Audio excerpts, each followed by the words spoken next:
Today's video we'll take a look at the Bulge Buster kit from Lee Precision. It's great for removing that bulge in some of the brass you might bring home from the range. If you're like me, you gather up brass at the range, or if the guy shooting next to you doesn't collect his brass, I usually get his permission to grab his brass up, bring it home, and load it. Especially if I see shooting factory ammo and I know the brass then is once fired. Now, so you bring this brass home, you clean it up, you size it through a full-length sizer, you prime it, charge it, seat a bullet in it, and then find that it won't chamber in your firearm. Well, the problem is some firearms don't fully support the case in the chamber. Like a Glock, for example.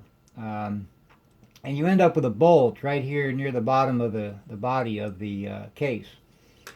Now, this happens to me all the time with 40 Smith & Wesson, not so much with 9mm or 45, but 40 Smith & Wesson seems to do this all the time. Even though you've full-length resized it, it still won't chamber. This is my 40 Smith & Wesson cartridge checker and headspace guide. It won't go in. It should go in all the way. Once you've run it through the full-length sizer, it should go in just fine in the cartridge checker. So some brass will fit. Some of the brass you bring home will not. It'll only go in that far, and that's because of that bulge. So that's what the Bulge Buster is for, is to get rid of that bulge. And it works both on just the case, the unloaded cases, and it works on loaded rounds. If you're unfortunate enough, and I've done this several times, more times than I care to admit, I've brought some brass home, sized it, reloaded it, and found that it won't chamber in my firearm. And you can see here it won't go into the case checker either. So it'll work both on unloaded brass, and preferably that's the way you want to do it, is check it before you load it up, especially if it's brass that you brought home from the range, and if the guy who shot it is shooting a Glock, you'll probably have that bulge on there. Now, the Bulge Buster kit, of course, comes with some instructions, and it comes with a pin that replaces the shell holder in your press, and it comes with a guide rod. Now, there are videos floating around out there that tend to indicate that this has something to do with the resizing operation or getting rid of the bulge. It does not. It is nothing more than a guide tube. It has nothing to do with the actual sizing or getting rid of that bulge. In addition to the Bulge Buster kit, you need to get yourself a Lee factory Crimp Die. Now, the Bulge Buster kit will work with several calibers: 9mm, 357 SIG, 40 Smith & Wesson, 10mm, 45 Auto, and a few others. I forget exactly what they are. The instructions tell you which cartridges it'll work with, and the part number for the die that you want to use. I think for the 9mm they use a 9mm Makarov die instead of a 9mm Luger die. But so you need to get yourself a Lee factory Crimp Die. Now you may notice on this one I've replaced the lock ring that comes with the Lee die with a Hornady Sherlock ring. The reason I do that is because I use the Hornady lock and load system, and these rings work better with my lock and load bushings. This doesn't work so well with the lock and load bushing because it keeps coming off of there, and I need a ring that I can screw this cap screw in and lock it down to the die, whereas this one doesn't have that, doesn't lock down to the die. So that's why I replaced this. This works fine if you're using a press where you screw the die in, but I use these bushings, so that's why I replaced this. Now, in order to set this up, what we want to do is we want to remove the taper crimp component from the die. This is the we'll take out the adjusting screw, and we'll take out the tube inside the die that actually does the taper crimping.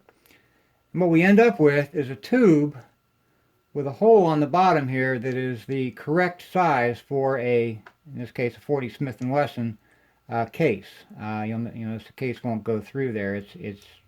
That's what actually does the sizing, or getting rid of the bulge. For cases that don't have the bulge, they'll go through there just fine. And loaded cartridges that don't have the bulge, they go through there just fine. But if you have the bulge, they won't go through there. So that's what's actually doing the sizing, or removing the bulge, not the guide tube. This is just a guide tube. So that's one of the pieces of misinformation that's out there about the Lee Bulge Buster kit. They seem to indicate that this has something to do with the removing the bulge. It does not. Okay. So we've removed the taper crimp component from the die. We'll put those aside. And what I'm going to do then is I'm going to take the guide tube and screw that in where the taper crimp adjustment knob was. Now this guide tube, being from Lee as well, this is set up so that it's the right size for the case feeder tubes that come, I guess, with the Lee 1000 press and the what is it? The Lee Loadmaster press. So when you use this and the cases kind of fill up that tube, you can take that case tube right off of here, put it on your Lee press, and it basically fills the case feeder tube for you. So, I don't have a Lee press, but it seems like a kind of a handy thing to have if you do have a Lee press. So that'll do that for you. Okay.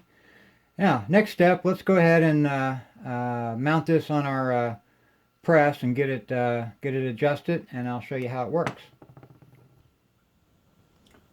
Okay, to set this up, first thing I'm going to do is remove the shell holder from the press, and I'm going to replace it with the pin that comes with the Bulge Buster kit. Okay, then let me put my lock and load bushing in here first. What I'm going to do is I'm going to raise the press, raise the ram all the way to the top, and then I'll screw the factory crimp die in until the pin goes into that die at least 1/4 of an inch.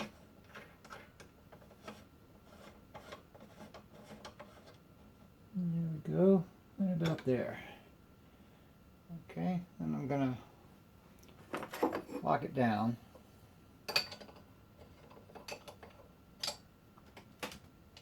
Another nice thing about the Sherlock rings, the Hornady Sherlock rings, is they fit my wrench a little better than the lock ring that comes with the die. So another reason why I use these.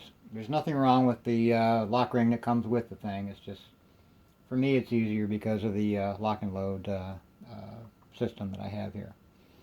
Okay.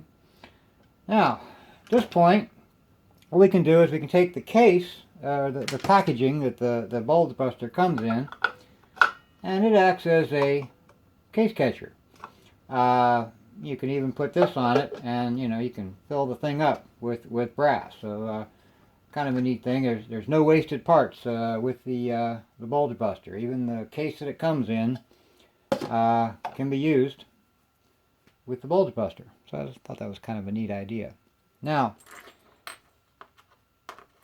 what we're going to do then is we'll take and we'll put a case on the pin and run that up into the die. Now, one of the things that I've seen on the a couple of videos that are out there, not all of them, just a couple, is they're putting the case on upside down with the case mouth down, and that is the wrong way to do it. Don't do it that way. You want to put it on here so that the case mouth is up.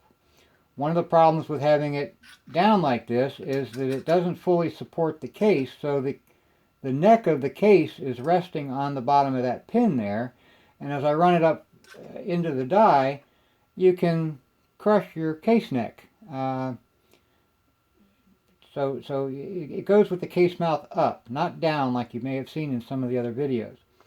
Now, the other thing that may happen with the case being on upside down like that, if it's a shorter case maybe a 380 auto or something like that, is that the pin then will be resting on the floor of the case down in there where the flash hole is, and you can possibly damage the inside of your case. So don't put them on upside down like that. That's wrong. They go in like this, and you got to kind of hold it a little bit until it gets up to the die, and then you just run it through the die, and you'll notice that it stays in the die. It doesn't come back out. So you just start loading cases on the pin, case mouth up, and start running them through there.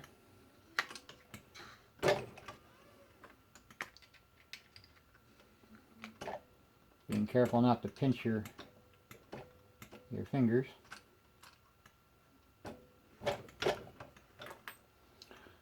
And as you get a few cases run through the die, they'll start to come out the top here. Now these cases had the bulge when I started, and they wouldn't fit in my case checker. But you'll see now they go in the case checker just fine. It might be a little bit tight, but they'll chamber in your firearm this way, whereas before they would not chamber in the firearm. Okay. So you just keep running cases through. Get this one out of here.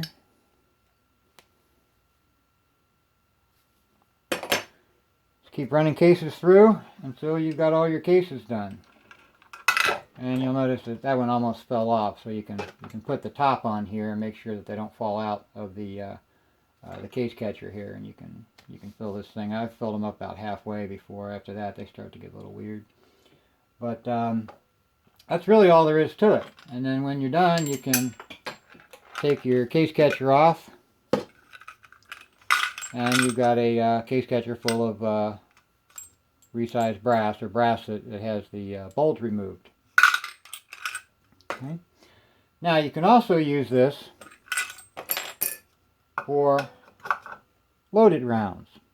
If you're unfortunate enough to have loaded a bunch of these bulge cases, you don't have to pull them apart and dump the powder out and all that. You can go ahead and get rid of the bulge of a loaded round. Now, if you look at the pin that comes with the kit,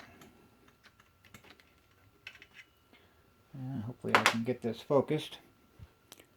You see at the end of the pin there is a hole, and what that hole is there for is so that the pin is not resting on the primer of your case. The primer will be right over that hole, so as you're pushing the loaded cartridge up there, there's nothing pushing on your primer.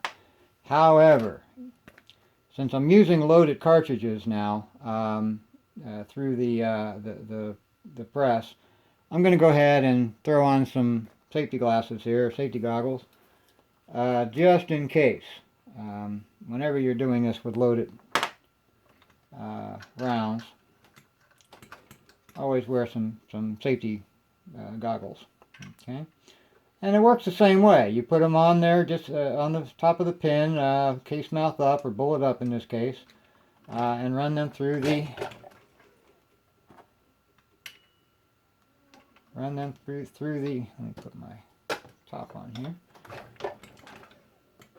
Run them through the die, and when you're done, you will have cartridges or cases, as the case may be, no pun intended, that have that bulge removed. And that's really all there is to it. It works great. I actually had a box of 50 rounds. None of them would chamber, and I ran them through here in the space of 5 minutes. I had all 50 bulge busted, if you will, and they all fit in my firearm. I took them out the next day and shot them. It was great. So that's all there is to it. That's all for this video. I hope you liked it. If so, please click the like button. maybe even subscribe to my channel. Thanks for watching, and happy reloading.